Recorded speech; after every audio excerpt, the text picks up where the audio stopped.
Le délégué général du gouvernement auprès de la commune d'Njamena, Mamazen Al-Hagiaya, les 10 maires des communes d'arrondissement de la capitale et les administrateurs délégués auprès des arrondissements ont fait le déplacement du quartier Machaga dans le 8e arrondissement pour sensibiliser la population du danger de la Covid-19. D'une pierre deux coups, l'autorité administrative, de concert avec les autorités municipales, ont distribué plus de 600 masques aux habitants du quartier Machaga. Cette sensibilisation est axée sur le respect strict des mesures barrières édictées par le gouvernement, telles que le port des masques, le lavage des mains et autres mesures bénéfiques. Le maire de la commune du 8e arrondissement, Fatime Yaya Abdoulaye, apprécie les choix portés sur sa commune et appelle les délégués des quartiers et les chefs de carré à intensifier la sensibilisation. Je suis très ravie avec ma population et surtout les quartiers Machaga. Et j'appelle aux délégués des quartiers, aux chefs de carré d'être vigilants et de distribuer ces masques à sa population puisqu'ils vont se protéger à ces maladies. Le délégué général du gouvernement auprès de la commune d'Njamena justifie l'objectif de ces déplacements. L'objectif, c'est de faire en sorte que chaque individu vivant à N'Djamena puisse disposer d'un masque. Dans une campagne de sensibilisation de cette nature, il est important qu'on commence par les quartiers qui sont périphériques. Parfois, ils peuvent manquer d'informations et parfois aussi, ils peuvent manquer donc de contact avec l'intérieur de la ville. Je venais de dire, il y a à peu près aujourd'hui près d'1 million de masques qui sont distribués donc à l'intérieur de la ville de N'Djamena. Selon Mamazen Al-Hagiaya, depuis le lancement des opérations de distribution des masques, sa circonscription administrative a distribué plus d'1 million de cache-nez à la population de N'Djamena en vue de briser la chaîne de contamination de la pandémie. L'enlèvement des personnes contre rançon est devenu endémique dans la province du Mayo-Kébu-Ouest. Cette forme de terrorisme saigne à blanc les familles paysannes. La dernière opération des ravisseurs date de la nuit du 29 au 30 mai. Au cours de cette opération, 4 personnes dont une femme ont été kidnappées dans le village tout court, sous-préfecture de Lamé. Les victimes sont toujours entre les mains des ravisseurs. Pour mettre fin à ce terrorisme qui endeuille et appauvrit des familles, le gouverneur de la province du Mayo-Kébu-Ouest est descendu ce 3 juin à Vouli, village du canton Lamé, situé à environ 8 km de la frontière camerounaise, pour y installer un poste de sécurité afin de protéger la population de toute la zone, régulièrement en proie à des enlèvements contre rançon. Ils n'ont comme mission que la sécurité de la population et de leurs biens. Ils n'ont pas de repos. Ils doivent travailler 24 heures sur 24 afin que la population puisse vaquer à son occupation dans la quiétude. Leur mission, c'est de chercher les arguinas, de traquer les arguinas et de traquer leurs complices également. Aux responsables administratifs et traditionnels de la localité, le gouverneur leur a dit ces 4 vérités. Si le phénomène perdure, c'est qu'il y a des complices à l'intérieur du village qui fournissent des informations à ces hommes sans foi ni loi. C'est pourquoi le gouverneur déclare que toute personne trouvée de connivence avec ces malfaiteurs sera traitée comme malfaiteur. Selon les habitants, la présence des forces de l'ordre et de sécurité pourra désormais leur donner la quiétude. Nous étions beaucoup menacés et que voilà aujourd'hui nous nous sentons déjà à l'aise. Votre présence signifie déjà que nous sommes dans la sécurité. Chaque jour on ne dort pas. Ça commence vers 22 h comme ça là. On ne dort plus. Et ce que j'ai vu le gouverneur aujourd'hui, je suis très content de ça. Avec ces gens qui nous ont venus pour nous protéger là, je suis content de ça. De janvier 2020 à ce jour, des centaines de millions de francs CFA ont été versés par les familles pour sauver les siens. Des dizaines de personnes tuées au cours des opérations d'enlèvement et nombre de concessions abandonnées pour fuir les menaces. Encourager les agents de force et de sécurité placés au poste de contrôle à la sortie et à l'entrée de la ville de Doba qui veillent jours et nuits au respect des mesures barrières est le mobile de la visite de la délégation conduite par le gouverneur de la province du Logone oriental, Moussa Haroun Turgo. Au poste de contrôle est de l'axe Koumra, Moussa Haroun Turgo reçoit des explications du chef de poste sur le dispositif de sécurité mis en place. Du côté des postes ouest, en direction de Mundou, le responsable plaide pour la construction des tentes pour se mettre à l'abri des intempéries. Moussa Haroun Turgo demande aux différents responsables des postes de contrôle de travailler avec patriotisme et ardeur pour faire respecter les mesures édictées par le gouvernement, seul le rempart contre le coronavirus. Si nous lâchons, maintenant donc, notre souffrance va continuer. Pour cette raison que moi j'ai dit redoubler la vigilance. Ici, nous allons chercher un moyen pour amener maintenant 4 sorties là, pour tenter pour mettre des tentes, pour permettre pendant la saison de pluie, la pluie arrive, ils vont mettre la semelle dedans. Pour un bon fonctionnement, chaque poste de contrôle a reçu des vivres composés de sacs de sucre, riz, bidons d'huile et un appui financier pour certains besoins urgents. Moussa Haroun Turgo promet revenir dans les jours à venir pour évaluer le travail fait sur le terrain et corriger les insuffisances. Inquiet de l'avancée de la maladie dans sa circonscription administrative, allant de 4 cas à 7 cas aujourd'hui avec 2 décès, Djiber Younous tient à se rendre personnellement à Koumogo et Balimba, vulgariser, sinon instruire, les règles barrières édictées par les hautes instances du pays pour casser la chaîne de propagation de cette pandémie. Cette ville verte que vous la connaissez a aujourd'hui connu 7 cas de coronavirus. Et ces 7 cas nous interpellent tous. Sur les 7, c'est vrai, il y a eu 2 décès, les 5 sont en traitement. Donc, c'est une occasion d'attirer votre attention, de vous demander de respecter les mesures prises par le gouvernement. Ces mesures sont très simples, c'est des mesures qui ne nécessitent pas beaucoup d'efforts. Surtout les 2 premières mesures sont des mesures qui sont familières à toute une population, à toute une famille, que vous pouvez respecter. Il s'agit de laver les mains. Le port de masque également, il est obligatoire. Il est obligatoire. C'est pour vous protéger d'abord et pour que vous contribuiez également à protéger les autres. Insiste-t-il que les chefs traditionnels approfondissent cette sensibilisation afin de changer le mode de vie de leur population?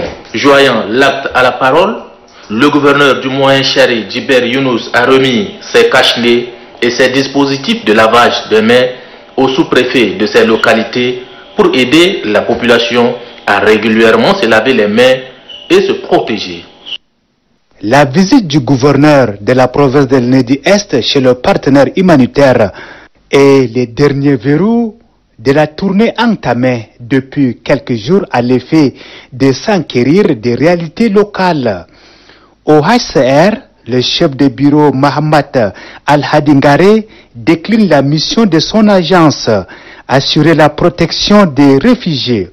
Le PAM, Programme alimentaire mondial, distribue des vivres, clame son responsable Yassine. À ADES, agence de développement économique et social, est ancrée dans l'agriculture, l'élevage et l'environnement. Dixit Gonfaya Ismaël. L'URC intervient dans la santé et de l'eau. Ton Roland. Tandis qu'au niveau de ARD et IAS, ce sont le transport, le garage et l'assistance psychosociale qui sont mis en vogue.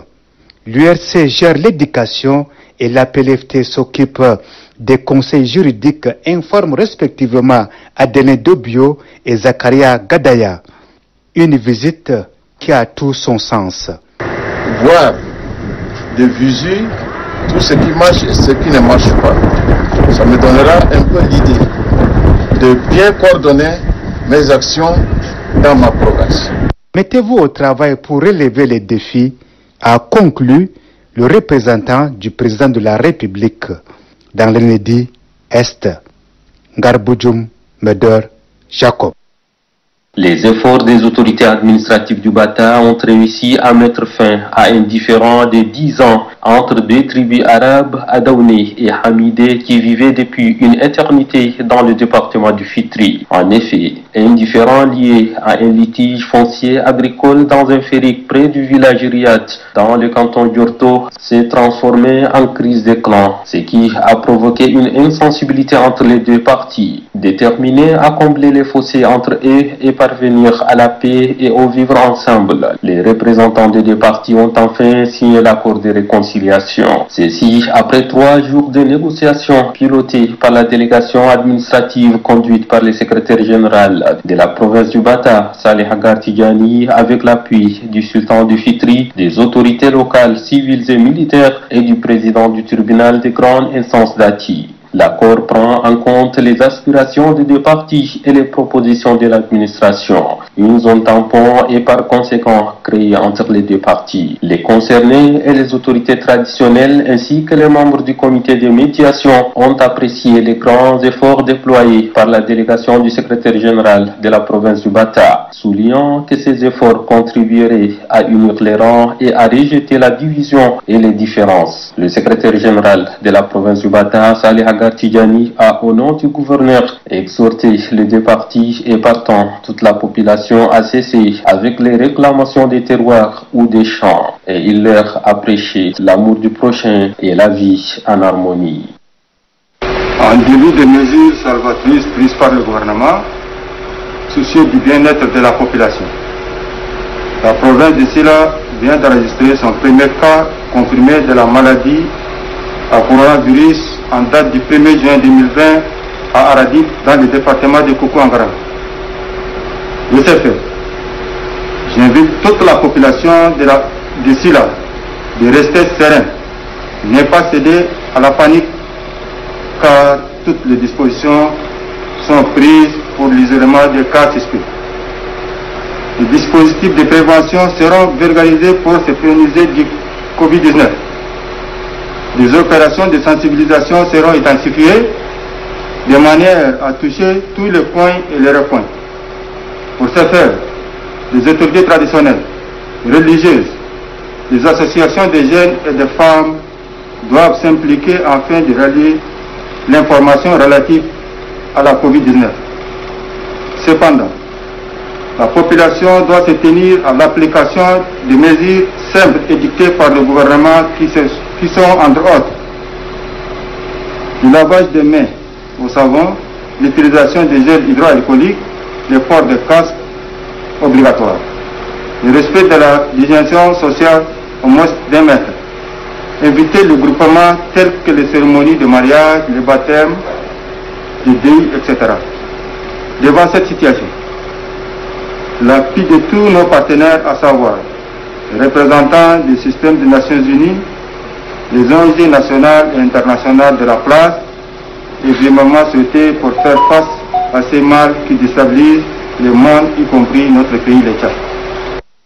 Le maire de la ville de Massakori, Korom Mamad Kosso, offre des masques à la population.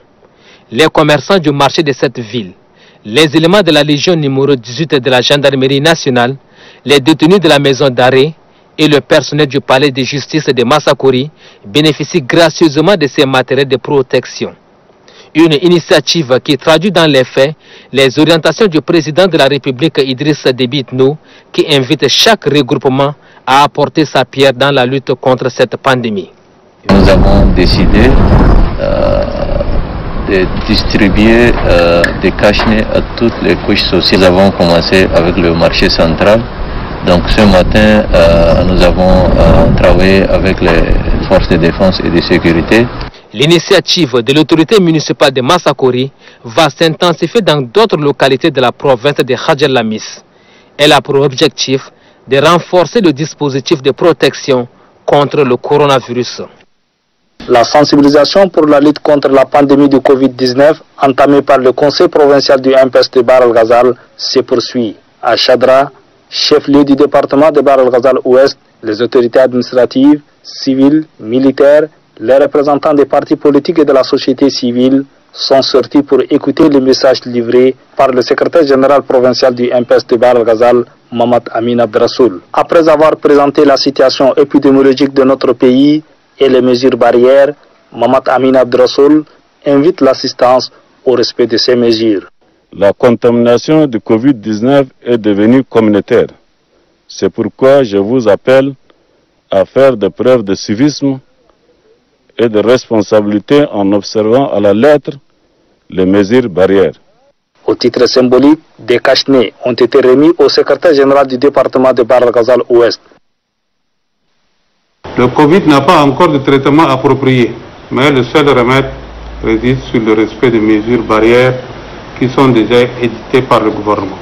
Malheureusement, une frange de la population néglige toujours ces mesures qui sont les moyens efficaces contre la maladie. Eu égard à cette situation et conformément au point de presse du secrétaire général provincial du Mayo-Est, le conseil départemental du MPS sollicite à tous les conseils communaux et organes de masse de procéder à une série de sensibilisations et de conscientisation dans toutes les structures du parti, afin que tous les militants et militantes observent strictement les mesures barrières. Par ailleurs, le conseil départemental du MPS de Mayo-Bonnet souhaite que tous les militants, militantes, les partis alliés et sympathisants ressortissants de ce département d'où qu'ils se trouvent, d'envoyer un SMS en direction de sa commune avec la mention le Mayo-Bonnet doit observer les mesures barrières pour faire face au Covid-19. Le conseil départemental lance un vibrant appel à tous les partis politiques sans distinction de la majorité comme de l'opposition afin de d'unir leurs forces et stratégies pour lutter efficacement contre le Covid-19 qui n'a pas de frontières politiques.